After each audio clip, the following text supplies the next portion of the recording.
여러분 안녕하십니까. 생방송 토론 740 설경환입니다. 지방의회도 국회처럼 인사청문회를 열어서 지방자치단체장이 임명하는 산하기관장을 검증하고 있죠. 이 검증 내용은 역시 도덕성과 업무 역량이 핵심인데요. 그런데 최근 광주시의회가 인사청문 대상을 확대하는 방안을 광주시에 제안하면서 이 도덕성 검증을 비공개로 진행하는 안을 포함시켜서 이 적절성 논란이 일고 있습니다. 그래서 오늘 생방송 토론 740에선 구체적으로 어떤 부분이 쟁점이 되고 있는지 좀 살펴보고요. 더 나아가 지방의회의 인사청문 제도가 갖고 있는 순기능과 한계는 무엇이고 어떻게 하면 운영 취지를 극대화할 수 있는지 함께 고민해 보겠습니다. 그럼 오늘 함께할 분들 소개해드리겠습니다. 강수훈 광주시의 의원 나오셨고요. 반갑습니다. 네, 조선익 참여자치 21 대표 나오셨습니다. 안녕하십니까. 네, 마지막으로 최영선 더불어혁신정책연구원 원장 나오셨습니다. 안녕하세요. 네, 지난달 21일이었죠. 이 강기정 시장이 민선 8기 들어서 처음으로 이제 산하기관장을 내정하지 않았습니까? 그에 따라서 시의회가 첫 인사청문회를 열었는데 이제 대상은 광주 환경공단 이사장이었죠. 이 후보에 대한 인사청문, 일단 시의회에서는 첫 테이프를 잘 끊었다, 아니면 좀 미흡했다, 어떻게 평가하고 있습니까? 예, 잘 끊었다, 성공적이었다 이렇게 평가를 하고 있고요. 저도 이제 청문위원 중에 한 명이었습니다. 네. 근데 환경공단 이사장에 임명된 분이 정치인 출신이었기 때문에 임기를 갖고 논란이 있었습니다. 네. 그래서 임기를 1년만 하고 나와서 다음 총선에 출마할 것이냐, 그렇지 않으면 임기 3년을 다 채울 것이냐, 이게 쟁점이 되었는데 네. 끈질기게 질의를 해서 결국 임명이 되면 출마 계획이 없다라고 하는 답변을 받았고 그 연장선상에서 뭐 긍정적인 면과 부정적인 면을 네. 전반적으로 검토해서 뭐 인사 혁신에 대한 의지가 강했기 때문에 그 부분에 대한 평가를 들어서 적격 의견을 네. 줬고 결국 이제 임명이 되었습니다. 그래서 일부 언론에서는 이제 지방의회에서도 청문회 스타가 등장하는 거 아니냐, 네. 이렇게 긍정적인 평가를 해주기도 했습니다. 이 청문위원들도 잘했고 후보도 잘했다, 이렇게 좀 평가하시는 거네요. 뭐 후보자에 대한 평가는 저희가 인사청문 보고서에 예. 제출한 것을 변론으로 하고 인사청문위원들께서 되게 성실하고 예. 꼼꼼하게 준비하셨다, 이렇게 평가하고 네. 싶습니다. 이제 그렇다면 이제 두 분께서도 혹시 인사청문회를 봤을지 모르겠고요. 또 언론은 보도도 보면서 여러 가지 이제 평가를 하셨을 텐데, 먼저 조 대표 어떻습니까? 그 후보자의 도덕성 검증이라든지 정책 역량이나 자질이 제대로 검증이 됐다고 보신가요? 네, 일단 짧은 청문회 기간 동안 그걸 다 검증했다고 보기는 아마 불가능할 것 네. 같고요. 다만 이번에 이제 인사청문회는 그 전 기수에 인사청문회를 하지 않겠다라는 쟁점도 있지 않았겠습니까? 네. 그리고 이제 최근에 지방자치법도 개정이 됐기 때문에 인사청문회를 하는 방법이나 이런 내용들이 좀 예전과 다른 차별화가 있었으면 좋겠다라고 하는 네. 부분이 있었는데, 예전과 특별하게 다른 점은 없었다.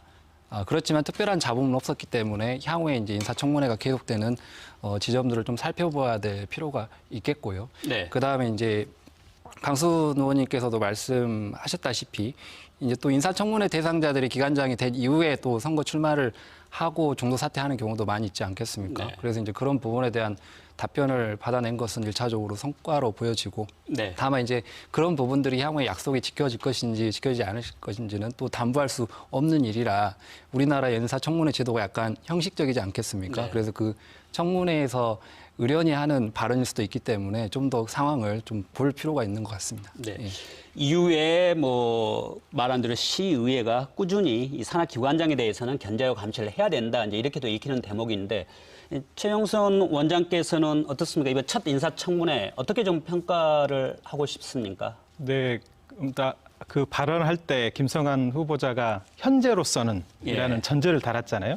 정치적 어법으로 보면 그거는 아직 그 뒤를 열어놓고 이제 얘기를 하시는 거고, 집요하게 어찌됐든 시의원님들과 이 후보자 간에 이 단체 이 기관 수장으로서 이게 임기를 이렇게 보장하는 이유는 그 안에 뭔가 해보자 하는 내용들을 좀 체계를 잡아서 한 3년 정도는 놓고 이게 풀어야 풀어야 될 내용들인데 이거를 선거 출마용으로 이거 잠깐 경력 쌓기용으로 가버리는 거 아니냐라는 우려들이 많으셨잖아요. 네. 이제 그런 거에 비하면 정책적 내용들에 대해서 좀 더 깊이 있는 토론들은 좀 부족했던 게 아닌가 네. 그러고 싶고 후보자도 뭔가 좀 뒤를 열어놓고 본인은 그 순간을 모면하기 위한 그런 이야기들을 좀 잘 하셨던 게 아닌가 싶습니다. 최 원장의 얘기를 들어보면 좀 시의회가 뭐 도덕성 검증이라든지 뭐 정책 또는 자질에 대한 준비를 했는데 좀 미흡한 부분도 있었다. 그러니까 이게 이제 답변이 미흡했다면 질문 내용이 더 미흡했기 때문에 그럴 수도 있는데 어떻게 이 부분에 대해서는 좀 답변하고 싶습니까? 그 처음에 오전에 질의를 했을 때 이제 제가 질의를 했는데요. 그때는 이제 현재로서는 출마 계획이 없다라고 이제 일관을 하다가 제가 오후에 이제 추가 질의를 통해서 끈질기게 답변을 요구했고 결국에는 이제 뭐 임명이 된다면 출마하지 않겠다라고 이제 답변을 받아낸 것인데요. 저는 이제 그 과정에서 우리 의원들께서 역할 분담을 잘 하셨어요. 네. 저는 그런 것 관련돼서 질의를 드렸고 또 다른 그 환경 전문가라든가 다른 위원들께서는 정책과 관련된 것 그리고 인사 혁신과 관련된 것 그리고 조직 갈등과 관련된 것들 이렇게 역할 분담을 해서 진행을 했기 때문에 뭐 이번 첫 번째 인사청문회는 나름대로 성공적이었다 네. 이렇게 말씀드리고 싶습니다. 저희들이 뭐 특정 환경공단 이사장의 인사청문 내용 가지고서 오늘 뭐 저희들이 따질 일은 아니지만 잠깐 이걸 언급한 건 이 시청자분께서도 이 지방의회 인사청문이라는 게 역할이 이런 거구나 하는 거를 잠깐 좀 단적인 사례로 보여주기 위한 건데요. 계속해서 내가 강의원한테 묻겠습니다. 그러면 현재 광주시와의 협약에 따라서 이 시의회가 인사청문회를 하는 시 산하 기관 몇 건 정도가 됩니까? 전체 8곳이 있습니다. 8곳. 광주도시공사, 광주도시철도공사, 그리고 김대중 컨벤션센터, 우리가 이야기 나눴던 환경공단, 네. 그리고 여성재단, 여성가족재단, 그리고 네. 복지연구원, 또 문화재단, 그다음에 신용보증재단 네. 이렇게 8곳이 있고요. 우리 광주 전남연구원은 별도 협약에 따라서 예. 광주와 전남 시도의회가 공동으로 운영을 하고 있습니다. 그러면 시 산하 기관이 좀 총 몇 군데예요? 지금 보시면 공사공단이 4군데고요. 예. 출자 출연 기관이 20곳, 그렇게 예. 해서 24곳입니다. 24곳. 24곳 중에서 8곳 정도가 지금 시의회의 사전 인사검증을 받는 인사청문 대상이다. 예, 그렇습니다.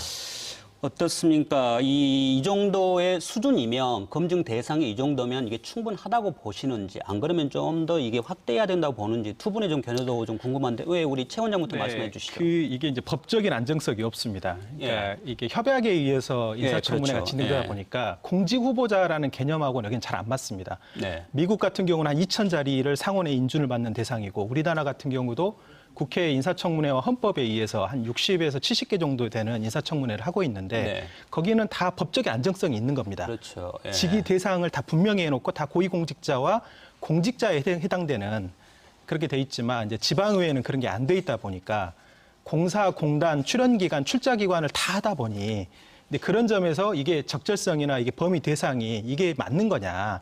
이게 모든 것들을 다 인사의 문제들을 시장을 견제하기 위한 인사청문회 이렇게 이제 생각하시는데 실제로는 지방자치법에서는 단체장의 인사권한을 보장하고 있고 네. 그게 대법원 판례에서도 그것들을 보장하는 방식으로 이게 조례가 다 무산됐다는 경험들이 있지 않습니까? 그래서 모든 걸 다 인사청문회를 하면 좋겠지만 그것보다는 좀 선택과 집중을 해야 될 필요가 있다. 네. 제주도 같은 경우에는 부지사와 감사위원장은 법에 의해서 반드시 인사청문회를 하게 돼 있고 특히 감사위원장은 동의를 받게 돼 있습니다. 혹시 거기는 특별자치도에서 집회자치도에서 별도의 법이 있는 건가요? 2006년도에 그 법에다가 그걸 명시를 네. 했는데 실제로 이렇게 하면서 그 부지사와 감사위원장은 굉장히 꼼꼼하게 이루어지고 네. 그게 이제 동의를 받아야 되기 때문에 아무래도 이제 인사 추천하시는 분들도 굉장히 이거를 무겁게 받아들이고 있는데 네. 실제로 이거를 막 무한정 확대해 버리면 그거에 대한 이제 어떤 법적 안정성이 없는 문제로 인해서 책임성도 좀 떨어지고 의무감도 좀 떨어지는 게 아닌가. 그래서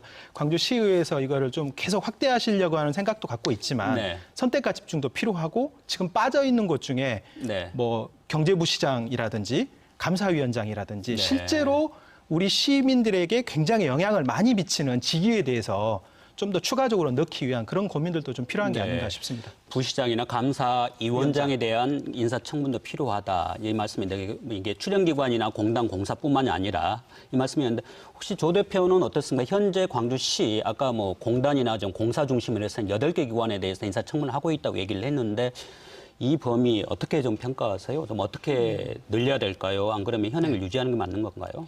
일단은 그 인사청문회 대상 그 기관들이 왜 선정이 됐는지에 대한 구체적인 근거가 없는 것은 맞습니다. 그래서 이 대상 기관들의 구체적인 기준이었기 때문에 대상을 늘리는 것도 특별한 기준 마련하기가 힘든 것이죠. 그래서 2015년도 2월 달에 그 집행부하고 시의회가 협약서를 체결해서 지금 인사청문회가 그 시행이 되고 있는데요.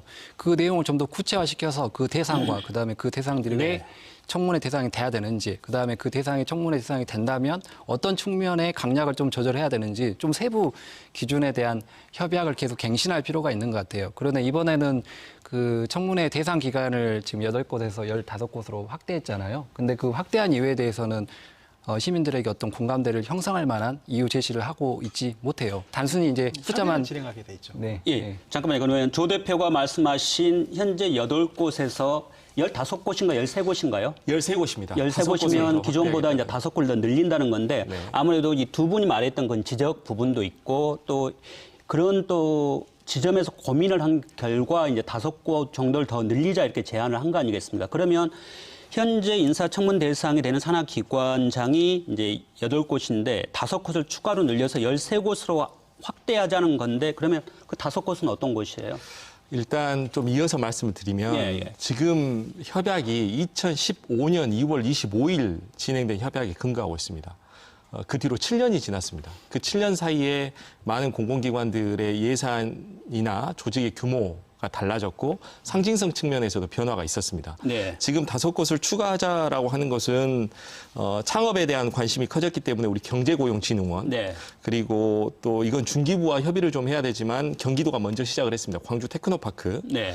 또 지금 지난 7년 전에 비해서 굉장히 규모가 커진 광주 정보문화산업진흥원. 네. 또 광주 그린카 진흥원이라고 있는데 이건 우리 광주형 일자리가 굉장히 광주를 대표하는 핵심 일자리 사업이고 그 GGM의 일대 주주이기 때문에 이 광주 그린카 진흥원 상징성 측면에서 그렇습니다. 그리고 관광이라고 하는 것을 활성화시키기 위해서 광주 관광재단 이 5곳을 지금 저희가 제안을 한 상황입니다.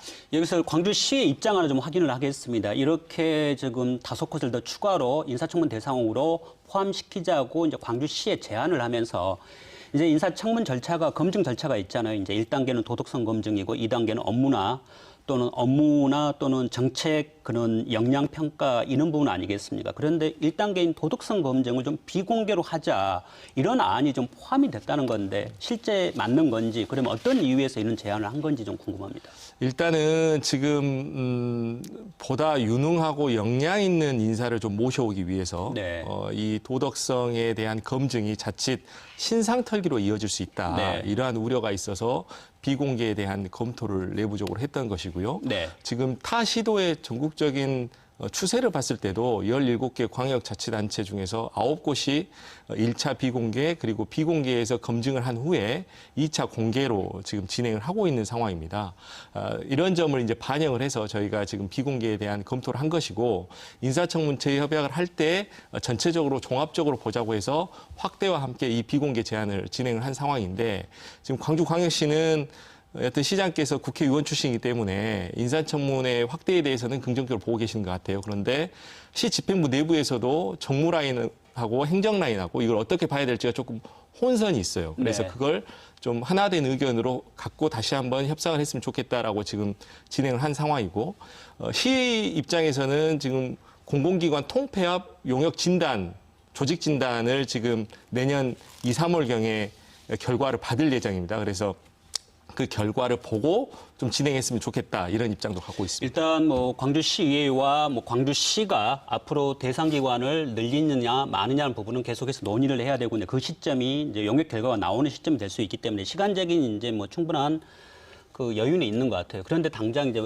논란이 되는 것은 과연 인사청문 대상이 되는 분들에 대한 도덕성 검증 부분을 비공개를 하는 게 적절하냐. 이 부분에 대한 논란이 있을 수 있고 실제 이제 문제 제기도 있는 걸로 알고 있습니다. 먼저 이 부분에서 조 대표는 어떤 견해를 갖고 있어요? 일단은 저는 반대하는 의견인데요. 그 이유는 우리 시산하기관의 대주주가 시민들 아니겠습니까? 그럼 시민들 입장에서는 정책 수행 능력이나 도덕성에 대한 모든 정보를 알고 싶을 거예요. 근데 네. 대주주들에게 도덕성에 대한 정보를 제공하지 않는다? 그것은 기본적인 논리하고 맞지 않고요. 그리고 이제 2020년 11월 달에 한국갤럽에서도 전 국민들에게 도덕성 검증에 대한 비공개 여부에 대한 여론조사를 한 적이 있습니다. 네. 그때도 70% 이상의 국민들이 도덕성 부분은 오픈돼야 된다라고 이야기를 했고요. 그다음에 대표적으로 선진 청문회 제도를 두고 있는 미국 같은 경우도 도덕성을 감추는 게 아니고 더욱더 철저하게 세부 항목들을 만들어서 사전에 그 문제되는 부분들을 제거하는 청문회 제도를 운영하고 있습니다. 근데 아무리 좋은 취지로 도덕성에 대한 부분을 공개하지 않는다 또는 신상특이라든지 가족들에 대한 피해가 예상된다라는 이유를 동의를 못하는 바는 아니지만 그걸 감수하고라도 또 그런 부분들을 예방할 수 있는 청문회 제도를 발전시켜야지 그걸 감추는 것은 오히려 청문회 제도를 역행하는 것이다라고 생각을 하기 때문에 그 네. 부분은 좀 쉽게 동의하기는 좀 힘들 것 같습니다. 마저 최 원장의 입장도 좀 들어보고 네. 혹시 시의회에서 뭐 반론할 내용이 있으면 하시는 걸로 하죠. 이게 좀 오해가 있는 것 같은데요. 그러니까 사실 인사청문회를 선택하고 있는 나라가 전 세계적으로 많지가 않습니다. 미국 정도가 이게 돼 있고 네. 우리가 이제 어떻게 보면 미국 롤 모델로 하고 있는데 미국은 인사청문 대상이 되면 미국 백악관 같은 곳에서 한 7개월 정도를 사전 검증을 쭉 합니다.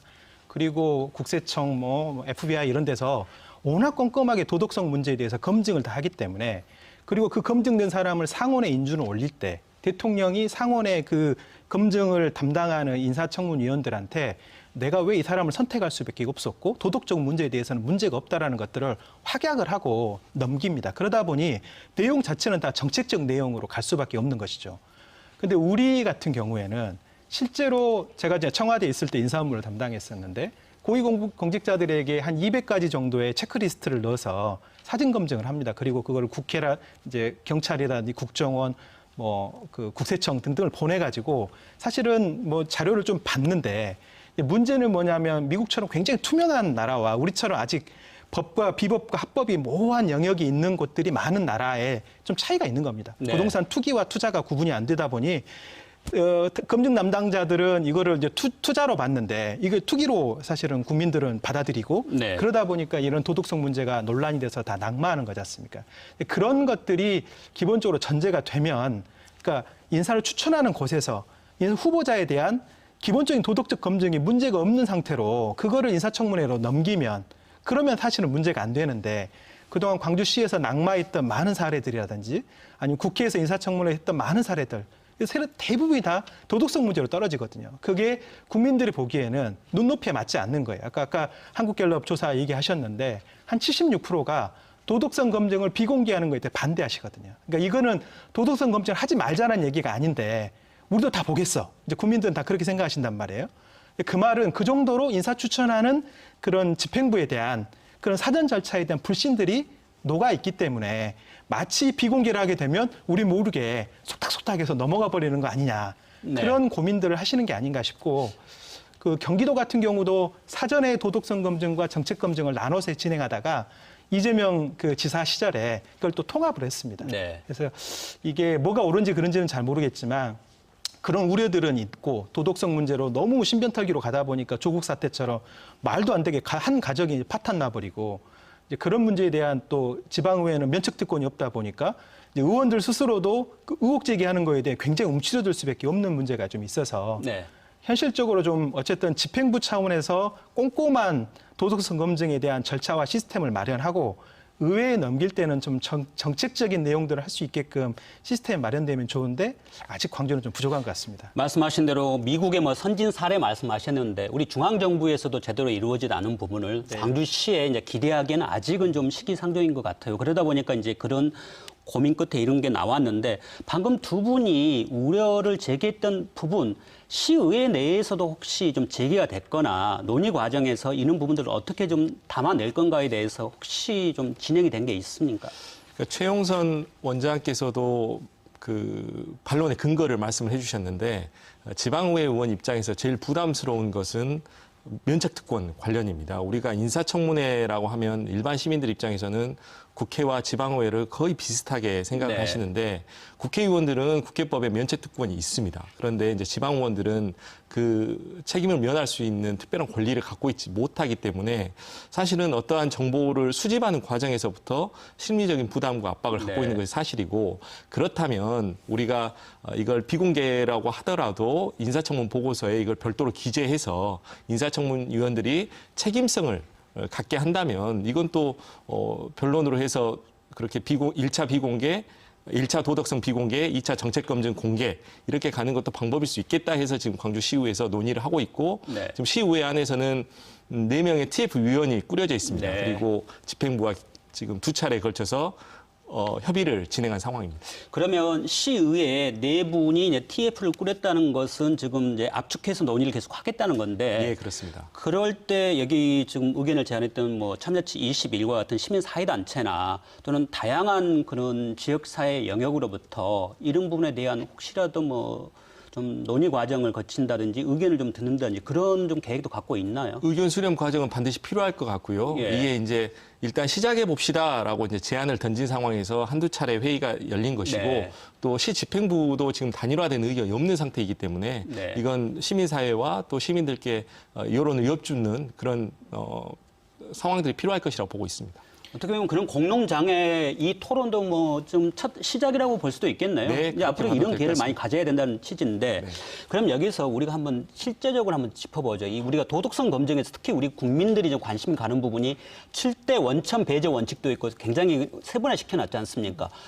그런 부분이 결국 아직까지 국민들한테 어느 정도 이 공감대를 얻고 있다는 거죠. 그렇게 봐야 될까요? 그러니까 청와대가 그 고위공직자를 임명할 때 7대 이제 원천 배제 원칙이 네. 이제 이번에 광주시에서도 신용보증재단 이사장 뭐 공모를 할 때 그래 넣었던데 그거는 네.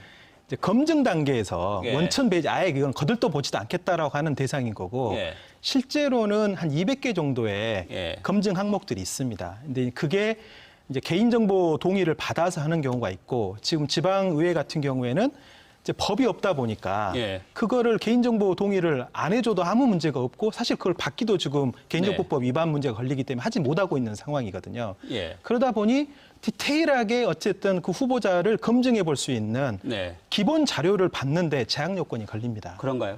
예, 그렇습니다. 그래서 지금 우리가 지난 환경공단 이사장 관련해서도 이 자기검증 기술서라는 거를 예. 작성을 하거든요. 근데 이거 작성한 것 이외에 플러스 시정신문 참고자료 요구서라고 해가지고 별도의 자료를 네. 요구할 수밖에 없는 것이고요. 우리가 예를 들어서 위장자 연립 하나를 검토한다고 하더라도 주민등록 등초본, 그렇죠. 그다음에 자녀의 전학, 그다음에 졸업 관련된 거, 그리고 금융거래 내역서, 그다음에 뭐 부동산 매매 계약서 이런 여러 가지 전반적인 자료가 필요할 수밖에 없기 때문에 이제 이런 과정을 거치더라도 사실 우리 의회 입장에서 이번에 청문회를 해보면 기간도 매우 짧습니다. 네. 10일이거든요. 근데 만약에 금요일 날 늦은 오후에 자료 제출해가지고 주말 지나고 하면 이 검토하고 다시 자료를 제출할 수 있는 이 시간들도 부족해서 그러한 것들을 좀 전반적으로 개선해야겠다는 필요성을 갖고 있습니다.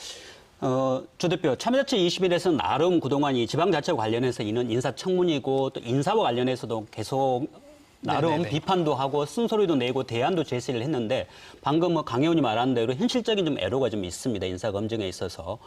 그러면 대안이라든지 좀 보완해야 될 거 어떤 걸 좀 제시해 주고 싶으세요? 네, 일단 그 문재인 정부에서 2017년 11월 달에 그 7대 인사 검증 기준을 밝혀서 그 기준에 맞지 않으면 추천을 하지 않겠다라고 한 거예요. 그래서 이제 그때 광주시도 7대가 아까 유장 전입도 있었고 맞습니다. 또 뭐가 있죠? 뭐 노무 표절이나 음주운전, 성범죄, 세금 탈루, 뭐 불법 재산 증식, 병역 기피 뭐 이런 것들이 있어요. 그러니까 예. 우리나라 문화권에서 그 시민들이 인식하는 중요한 기준을 7가지를 만든 거죠. 네. 근데 이제 광주시가 이번에 그걸 차용하면서 문제점은 말 그대로 이제 시의원들이 정보를 가져갈 수 있는 권한이라든지 면책 특권 자체가 없는 거예요. 그러면 그대로 그 기준을 가져갈 게 아니고 그 기준을 가져가되 그 정보를 어떻게 수집을 할 거며 그다음에 시의원들이 그거에 대한 청문을 했을 때 법적인 보호를 어떻게 받을 건지 그 세부 내용을 다시 네. 우리 지자체에 맞게끔 정리할 필요가 있는 거거든요. 근데 그런 것을 고민하지 않고 그냥 기준만 가져오다 보니 뭔가 있어 보이지만 실제로 그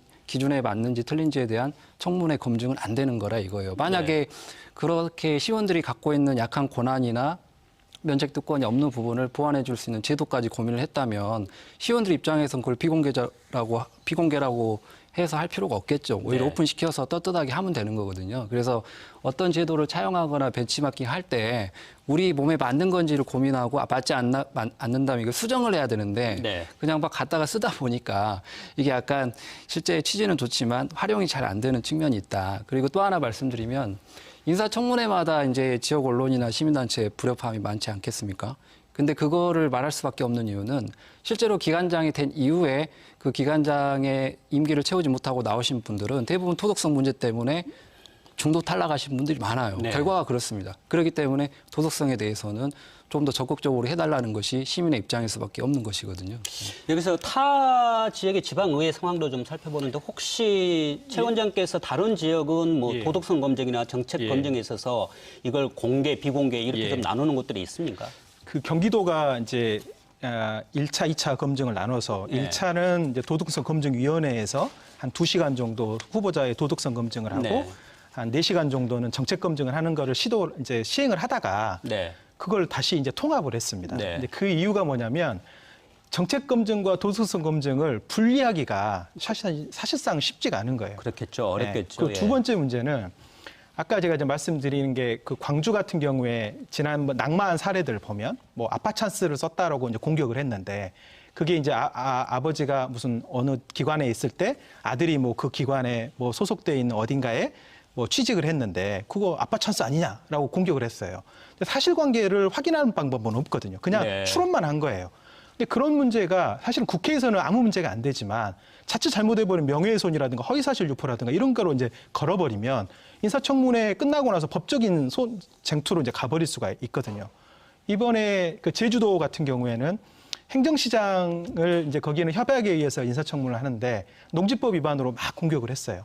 근데 실제로 이제 그 농지법이 위반됐는지 여부는 꼼꼼히 다 따져봐야 되지 않습니까? 근데 이제 러프하게 던졌는데 만약에 이거에 이제 작정을 하고 야, 너 못 견디겠다 하면서 법적으로 이거를 문제를 삼아버리면 사실 빠져나갈 방법은 없는 거거든요. 그래서 그런 문제들을 이제 보면 아주 제한적으로 비공개를 하고 있고 지금 전체적인 분위기로는 비공개했던 것도 사실은 다시 공개 방식으로 오고 있고 네.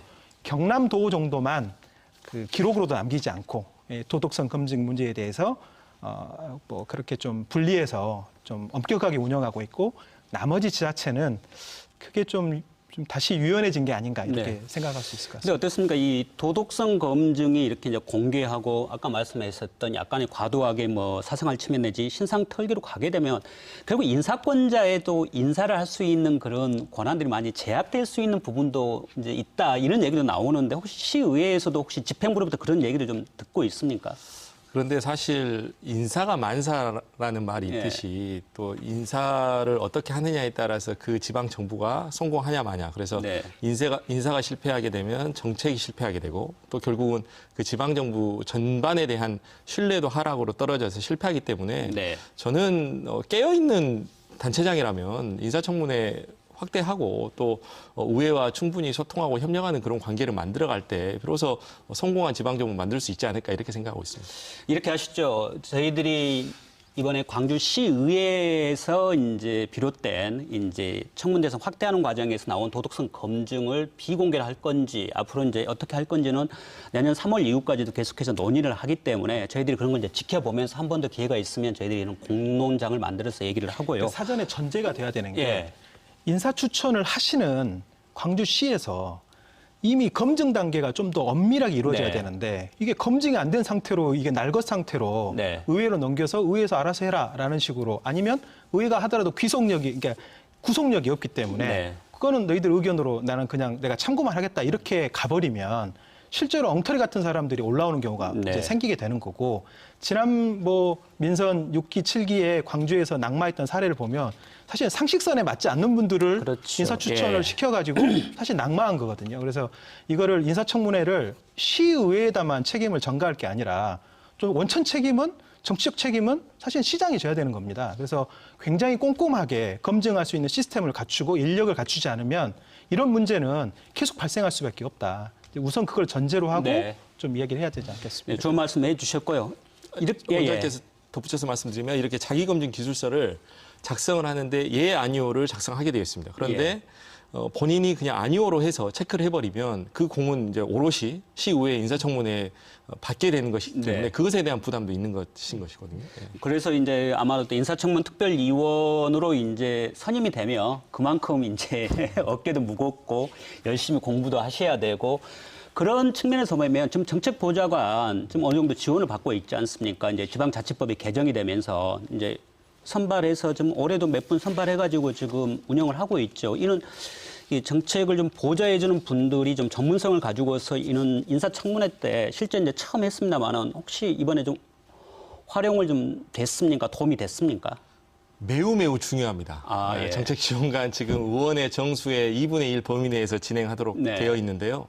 저는 더 확대되어야 된다라고 보고 있고 다른 시도 의회에서도 지금 적어도 의원 정수만큼의 정책지원관이 필요하다라는 여러 가지 그 공동 대응 성명이 지금 발표를 하고 있고요. 우리가 집행부와 의회의 그 공무원 숫자를 보면 전체 총원이 4,190명입니다.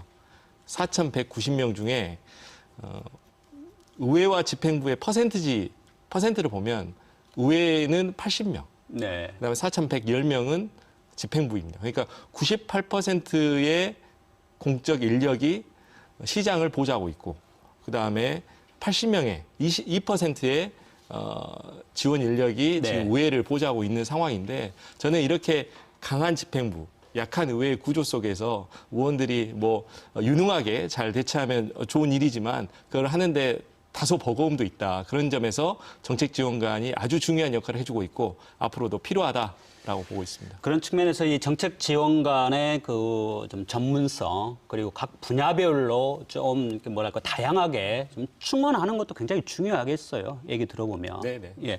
그러면 여기서 우리가 이걸 한번 따져보죠. 왜냐하면 시청자분들의 이해를 좀 돕기 위해서 광주시의회에 인사청문이 좀 도입된 게 2015년에 광주시와 협약에 따라서 좀 도입이 되지 않습니까? 그리고 참여자치21에서 오랫동안 좀 이 운영되는 걸 지켜봤는데 일단 순기능을 뭐로 꼽을 수 있을까요?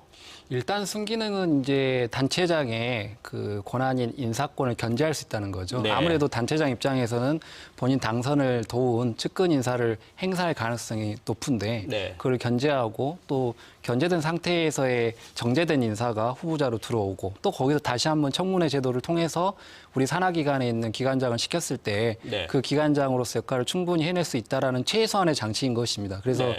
인사청문회 제도는 계속 이제 발전시켜야 되는 제도이고 그 제도를 운영하면서 다소 불편함이나 과도기에 있는 부분들은 현명하게 이제 그 대안들을 모색해야 될 부분이에요. 그래서 이제 의원들이 지금 면책 특권이 없기 때문에 공격당할 수 있다. 이제 공감하죠. 근데 반대로 이야기하면 과거에 실제로 법적인 소송이 휘말렸던 적은 없어요. 그런 두려움은 있겠죠. 네. 그리고 실제 청문회 대상 정도 되실 분들이면 본인들의 어떤 신상이라든지 명예가 다소 손상됐더라도 그것을 액면가 그대로 소송전으로 가고자 한다면 그 청문회에 임하는 자세가 기본적으로 아니죠. 그래서 이제 그런 정도의 공간적인 이해도나 이런 것들은 충분히 있다라고 보여집니다. 그래서 청문회 제도 자체는 지금 2015년도 2월 달에 협약서를 통해서 그 협약서 갱신이 없었어요. 근데 협약서를 좀 더 구체적으로 갱신을 하면서 네. 그거를 우리 지자체 고유한 문화로 계속 발전시켜야 되는 건데 이제 그 중간 지점에 다시 한번 이야기를 하고 있다라고 저는 생각을 합니다. 일단 이제 몇 가지 인사청문 제도에 이제 순기능을 말씀을 해주셨어요. 혹시 최 원장 여기에다 덧붙일 말씀이 있으세요? 네, 그 이제 청문제도가 발전한 나라가 기본적으로는 이제 영국하고 미국인데 예. 우리도 이제 미국을 계속 어쨌든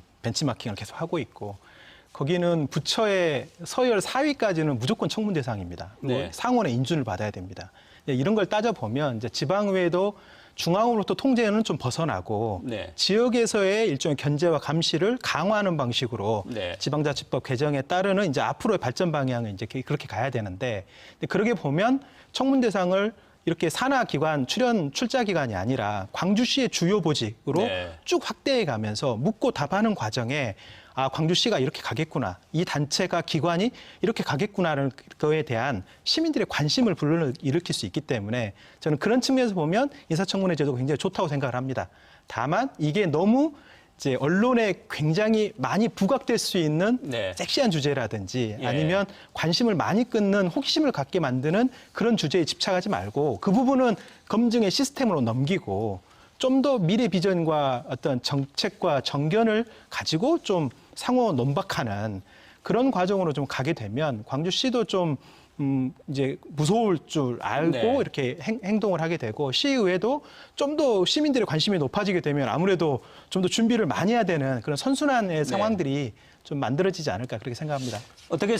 어떻습니까? 이 지금 시의회에 분발을 좀 촉구하는 주문들이 좀 쏟아진 건데 아마 이제 뭐 현장에 있는 입장에서 시의원의 입장에서도 이제 어깨는 무거울 거고 나름 또 노력을 하고 계신데 어떻습니까? 좀 시의회의 역량이나 자질 이런 부분들도 이런 부분에 좀 주안점을 맞춰서 앞으로 좀 더 업그레이드 시키기 위해서 노력을 좀 해야 되겠죠. 그럼요. 이번 9대 의회가 지난 앞선 의회와는 좀 달라진 점이 있어요. 많이 젊어졌고 또 열정을 갖고 있는 그 초선 의원들이 계시고 또 그 과정에서 전문성을 갖고 계신 분들이 또 많이 입성을 하셨어요. 그래서 그 의회 사무처 직원분들께서 그런 말씀하세요. 기존과는 달리 정말 그 학습하는 의지가 뜨겁다. 그래서 거의 국회 못지않게 우리 지방의회에서도 아침마다 이렇게 조찬 특강, 아침 특강을 들으면서 특히 집행부가 갖고 있는 철학 어떤 것들을 공유하고 공감하기 위해서 뭐 AI 반도체 특강 그 강의라든지 뭐 트램과 복합 쇼핑몰을 연구한 도시계 연구 모임이라든지 또 뭐 글쓰기 모임이라든지 이런 게 굉장히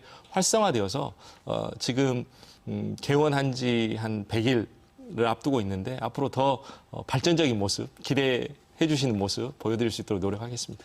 이 시의회 이런 노력도 중요하지만 아까 우리 잠깐 언급했지 않았습니까? 지방의회 인사청문이 이게 법적 근거가 되는 게 지방자치법인데 여기에는 좀 이게 아직은 그렇습니다. 근거가 없어요. 왜냐하면 저번에 2020년에 이 지방자치법 개정안이 논의될 때 일부 의원들이 그럼 지방의회의 인사청문 권한을 법적으로 보장해주자고 이 법도 발의를 했는데 결국 국회 논의 과정에서 채택이 안 됐지 않습니까? 이러다 보니까 아쉬운 대목이 좀 많아요. 그러면 법적 근거가 없다 보니까 구속력이나 실효성, 기속력 부분에서 좀 한계가 있는데 앞으로 이 논의는 또 어떤 방향으로 좀 끌어가는 게 좋을까요? 일단은 뭐 가장 그 좋은 방법은 입법이 되는 것이겠죠. 그래서 지방의회가 인사청문회 권한을 갖게 되고 그 구체적인 방법을 법조문에 이제 명시하는 것이 가장 근본적인 해결 방법입니다. 그래서 지역에 있는 그 국회의원도 입법 발의를 해놓은 상태로 알고 있고요. 다만 이제 그게 언제 될지는 우리가 확실히 장담할 수 없기 때문에 우리가 주어진 환경 내에서 사실상 갖고 있는 권한 행사를 얼마나 효율적으로 할 거냐 이제 그런 지점에서 고민을 하는 게 현재 시점에서 맞을 것 같습니다. 그리고 이제 입법에 대해서는 우리 지역 여론이라든지 전 국민들의 여론이 형성돼야지 가능한 부분이고요. 그다음에 이제 인사청문회는 들어오는 과정이지 않겠습니까? 그리고 우리가 실제로 중간에 일을 할 때, 그다음에 일을 다 마치고 나가실 때 중간 평가가 사업 평가를 같이 함으로써 청문회가 성공적이었는지 성공적이지 않았는지 법이 없더라도 저희가 판단할 수 있는 척도를 만들 수는 있습니다. 혹시 최 원장께서 2020년에 지방자치법 그 개정안이 논의될 때 왜 그 지방의회의 인사청문 권한을 법적으로 보장해주는 조항이 채택이 안 됐는지 혹시 그 이유를 아신가요? 그러니까 2013년, 14년 대법원 판결에서 전북하고 광주가 다 이제 패소를 하게 되고 법적인 불안정성으로 인해 패소라는 건 지방의회 인사청문회 권한이 조례를 만들었는데 그게 이제 상위법이 없는 상태에 조례 만드는 것이 법 위반이다 그래서 사실 다 무력화가 됐는데 그 뒤로 2014년, 15년부터 이 논의가 좀 있었습니다. 그래서 지방자치법 그리고 지방공기업법에 인사청문회 제도를 집어넣자라는 논의가 있었는데 다 행안위 법안 소위에 상정만 되고 한 번도 논의가 된 적이 없습니다. 그걸 뭐냐면 이제 법안은 다 발의가 됐는데 기본적으로 그걸 논의할 수 있는 정도의 공감대가 형성이 안 돼 있고 그리고 이번에 이제 이영석 의원이 다시 이제 이번 국회 21대 국회에서 발의하셨지만 여전히 행안위 법안 소위에 상정만 돼 있는 상태입니다. 아마 이렇게 가면 뭐 검토 보고서도 만들지 못하고 끝날 가능성이 높아요. 그래서 지방자치법이 개정이 되면서 이제 주민주권, 지방자치의 주민주권이 핵심 과제로 이제 핵심의 어떤 내용으로 들어오고 또 지방의회의 권한이 강화가 되고 또 강화된 만큼의 책임성을 이제 규율하는 그런 내용들이 들어갔는데 여전히 이 지방의회 인사청문회 권한을 주는 것에 대해서는 공감대가 아직 형성이 안 돼 있다. 그리고 지방공기업 문제와 관련돼서도 실제로는 지금 행안부가 그걸 다 들여다보고 있습니다. 지방공기업에 대한 평가 그리고 이 문제가 있을 때에 대한 응징 이런 것들도 다 중앙이 다 갖고 있거든요. 그러니까 이 지방공기업의 수장을 누구를 할 것이냐를 여기서는 되게 중요한 문제로 보지만 아직 행안부는 그렇게 생각하지 않고 있거든요. 그런 점에서 빨리 중앙이 지금 아직까지 갖고 있는 과거의 잔재들을 우리가 가져오고 네. 지방자치가 이제 강화되는 과정에 견제와 균형의 장치를 이 지방자치법에 인사청문회 제도를 2개 만들어서 네. 이렇게 이제 견제하는 구조를 만들어야 되는데 여전히 7대3 이 지방자치가 극복이 되지 않고 있는 문제가 있기 때문에 이 문제의 시급성에 대해서 네. 우리는 중요하게 생각하지만 중앙국 차원에서는 논의조차도 안 되고 있다. 그럴수록 이제 지방에서 적극적으로 좀 움직여야 될 텐데 말씀하신 것처럼 이 지방의회의 인사청문을 권한을 법제하는 부분 아마 이건 좀 광주시의회뿐만 아니라 전국의 시도의회가 좀 함께 하고 있는 고민이기 때문에 힘을 합쳐야 될 것 같은데 혹시 그런 움직임이 있습니까? 있습니다. 그래서 오늘 또 경기도의회의 더불어민주당 대표 의원들께서 광주광역시의회를 방문하셔서 예. 이것과 관련된 논의를 했고 지금은 이제 지방자치법에서의 논의가 진행되고 있지만 이걸 국회법처럼 지방의회법으로 뭔가 만들어서 우리가 가져야 될 권한들을 좀 명문화하자라는 논의를 하고 있고 특히 사실 지방의회 뭐 의장에게 인사권도 독립되었다고 하지만 그것도 절반의 성과에 불과하고 또 지방의회 안에서 의회 사무처 직원들을 감사할 수 있는 권한들도 없습니다. 그래서 이것들을 총망라해서 재정비하는 그런 지방의회법에 대한 제정 이런 논의들도 지금 진행되고 있습니다. 방금 말씀해 주신 지방의회법 이게 뭐 이번이 처음은 아니지 않습니까? 몇 차례 계속 이거에 대한 필요성은 언급이 된 것 같은데 아직까지 전체적인 국민들의 공감대를 얻어내는 좀 한계가 있는 것 같아요. 네. 그러니까 지금 법 자체도 지방자치단체로 돼 있잖아요. 예. 지방정부로 돼 있는 게 아니라. 네. 그러니까 이제 여전히 지방자치에 대한 중앙의 인식 자체가 굉장히 낮은 상태인 거죠. 네. 자치단체인 것이지 이게 지방정부가 아닌 거거든요. 그러니까 이제 이런 문제는 결국은 법 문제도 있고 또 헌법 개정하는 과정에 다시 이제 이재명 더불어민주당 대표가 중임제 개헌 문제를 저번에 시정연설 교섭단체 대표연설에서 말씀하셨잖아요. 이런 내용들이 지방자치에 고민하는 분들은 거기에 반영될 수 있게끔 의지를 좀 시켜야 되고 네. 또 지방자치법과 이제 이런 문제도 사실은 거기에 넣어도 좋은데 인사청문회 같은 경우는 국회 동의를 받는 건 헌법에 또 명기를 또 해놨거든요. 그렇게 지방자치대가 우리가 87년 개헌 이후에 굉장한 정도 발전을 했기 때문에 지방자치와 관련된 여러 가지 아젠다들을 어떻게 헌법에 반영시켜서 네. 개헌 논의한테 하게 할 거냐. 그리고 그게 안정적으로 되면 자연스럽게 지방의회법이나 이런 것들은 그냥 같이 덩달아서 같이 논의될 수 있지 않겠는가. 이렇게 생각을 합니다. 최 원장님 말씀하신 게 이제 큰 틀에서 이제 헌법에 좀 명문화시켜서 이 지방자치를 거의 이제 뭐 연방제 수준에 가깝게 강화하고 고도화시키자는 건데 이게 참 넘어야 할 산이 많습니다. 그래서 오늘 제가 이것만 가지고도 아마 이거 몇 시간을 논의해도 답이 안 나오는 사안이기 때문에 저희들이 한번 참고를 하는. 예. 근데 저는 말씀해 이제 주세요. 이게 헌법이라든지 법 개정을 통해서 하는 게 가장 확실한 방법이죠. 근데 예. 그게 없다면 못하는 것인가라고 질문했을 때는 저는 그렇지 않다라고 이야기를 하고 싶어요. 그래서 이제 지방 정부이든 지방 자치 단체이든 이제 독립성이 있어야 되는데 집행부는 예산과 인사권이 핵심이지 않겠습니까? 네. 근데 예산에 대해서는 거의 독립화가 많이 돼 있어요. 근데 인사권에 대해서는 그게 부족하다 이거죠. 그러면 인사청문회가 불완전하다면 인사권을 갖고 있는 사람이 인사권을 잘 행사했는지 안 했는지 사후평가를 해서 그 사후평가 결과를 집행부에게 책임을 물으면 돼요. 근데 우리는 항상 청문회만 뜨거워지는 거지 청문회가 지나고 나면 그 단체장이 얼마나 잘했는지 좀 잘하고 네. 있는지에 대해서는 전혀 관심이 없어지는 문제가 있습니다. 그래서 그 부분을 더 집중해야 된다고 저는 생각을 합니다. 네. 행정사무감사를 잘 하시면 되겠네요. 아직 구대의회가 행정사무감사 한 번도 안 했기 때문에 네. 다음 달에 진행될 행정사무감사도 기대해 주십시오. 말씀하신 대로 이번 이제 9대 광주시 의회 지방자치법이 전부 개정되고 출범하지 않았습니까? 역대 어느 의회보다 좀 권한이 많이 강화가 됐잖아요. 그런 만큼 좀 행정사무감사 이런 것들도 과거와는 좀 차별화되는 좀 그런 좀 성과를 냈으면 하는 바람인데 그래서 오늘 우리가 한 6분 정도 남은 것 같습니다. 마지막으로 이 지금 지방자치에서 가장 핵심이 되고 있는 지방의회의 역할 그리고 좀 주어진 그런 역량들을 어떻게 극대화할 건가 이런 얘기를 좀 나눠봐야 되는데 먼저 어떻습니까? 역대 어느 때보다 좀 권한이 강해졌잖아요. 가장 상징적인 건 어떤 걸로 우리가 예를 들면 이해가 될까요? 어쨌든 지방의 인사 권한이 네, 이제 사무처 말씀하시죠? 네, 사무처 인사 네. 권한이 그 의회로 넘어온 거. 그거는 이제 기관 대 기관이라는 그러니까 종속이 아니라 지방의회와 이제 광주시 광역단체가 기관 대 기관이라는 것들을 어쨌든 법적인 안정성을 이제 부여받았다.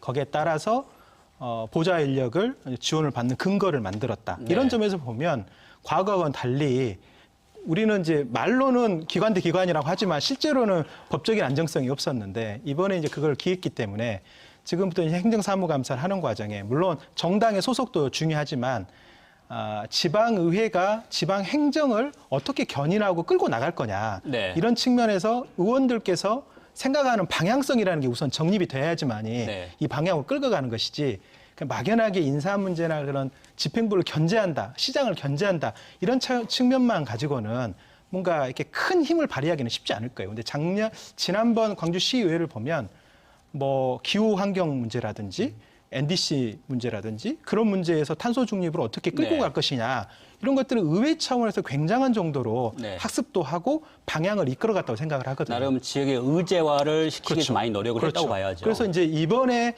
광주시의회가 어떤 방향성을 네. 먼저 정립을 할 거냐. 그래서 광주시를 어떻게 끌고 갈 것인가에 대한 자기의 비전들을 제시를 하면서 행정부를 견인해가는 그런 과정으로 가야지 시장님이 확 끌고 가려는 이 힘을 좀 브레이크를 걸 수 있지 않겠는가 이렇게 생각합니다. 그럼 이렇게 하시죠. 조 대표 얘기까지 듣고 또 우리 강 의원의 얘기도 좀 들어보면 어떨까 싶습니다.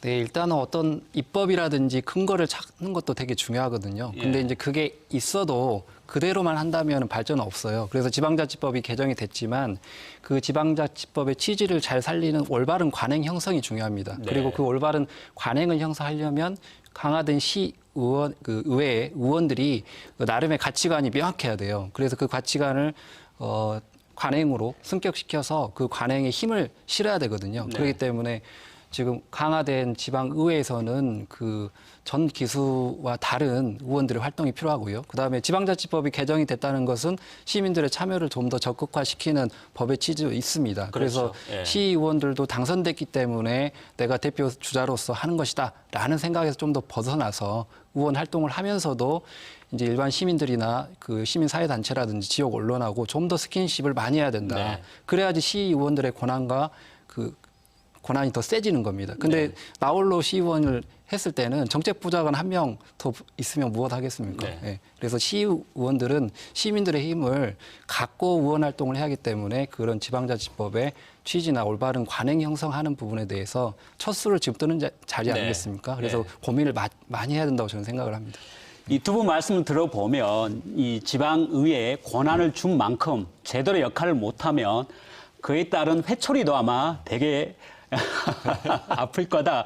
이렇게도 좀 읽히는 대목인데 그만큼 지금 지방의회, 특히 광주시의회도 예전과는 다른 지금 자세로 뭔가 좀 그 의정 활동을 하고 있다고 보고 또 노력을 하고 있다고 보는데 몇 가지 좀 오늘 자리가 됐으니까 좀 소개 좀 해주시죠.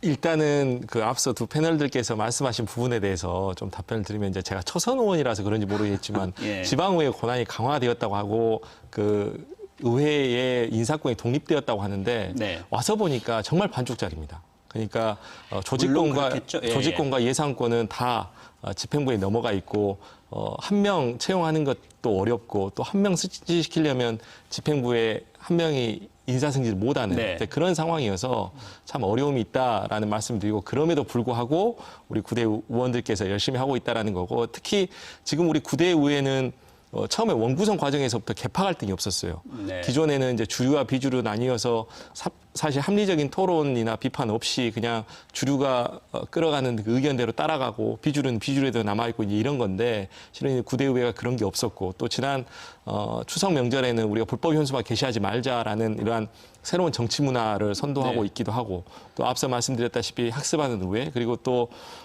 다른 시도 의회하고 교류를 많이 하려고 하고 있습니다. 그래서 네. 오늘 또 경기도 의회와의 간담회가 있었고 지난번에 화정동 아파트 붕괴 사고의 주범이었던 네. 그 HDC 현대산업개발을 처벌할 수 있는 행정관청인 서울특별시에 압박을 가하기 위해서 서울특별시 의회하고도 이렇게 연대하고 공조하는 모습 뭐 이런 것들이 지난 의회와는 조금 차별화된 모습이다. 그리고 이런 부분들을 좀 두각에서 시민들께 알리려는 노력을 해야겠다라는 말씀드리고요. 또 우리 23명의 시의원 한 분 한 분이 23분의 1의 시장 역할을 하는 한다고 보고 있고 그렇게 해서 23명이 원팀이 돼서 시의 적절한 견제와 감시 비판 기능을 하겠다라는 약속도 드립니다. 이렇게 하시죠. 우리 강 의원께서 다짐까지 다 말씀하셨으니까 이걸 마무리 반으로 간주하고 두 분께 30초씩 드리겠습니다. 어떻습니까? 결국은 이제 지방자치 분권 얘기 나오는데 시민들께 한마디씩 좀 이거 화두와 관련해서 얘기를 해주시고 끝내면 어떨까 싶습니다. 그러니까 인사청문회에 대해서 언론과 시민들이 관심을 많이 갖는 이유는 그러니까 추천된 인사가 진짜 이게 눈높이에 맞는 인사인가에 대해서 네. 여전히 불신을 많이 갖고 있기 때문에 그 부분에 대한 시스템을 정비를 하고 시의회에서는 그것들을 인사권을 존중을 하되 그 문제가 있는 그 상황에 대해서는 아주 엄중하게 물어서 네. 그 문제를 바로잡는 노력들을 좀 해주시기를 당부드립니다. 네, 이어서 조 대표. 네, 저는 인사청문회 제도가 지역에서 인정받을 수 있는 리더를 양성하고 검증받을 예. 수 있는 제도로 좀 더 성숙되길 바랍니다. 예. 그래서 지역의 리더를 검증할 수 있는 인사청문회 제도가 됐으면 좋겠습니다. 네, 이번 광주 시의회 발로 빚어진 그 인사청문 대상 확대라든지 도덕성 검증 비공개 이 논란이 이 소모적인 그 논쟁에 그치지 않고요. 이 지역사회의 이 생산적인 좀 논의로 이어지기를 기대해 보겠습니다. 오늘 세 분 패널 수고하셨고요. 앞으로도 이런 논의에 좀 중추적인 역할들 좀 해주시기 바라겠습니다. 함께해 주신 시청자 여러분 고맙습니다.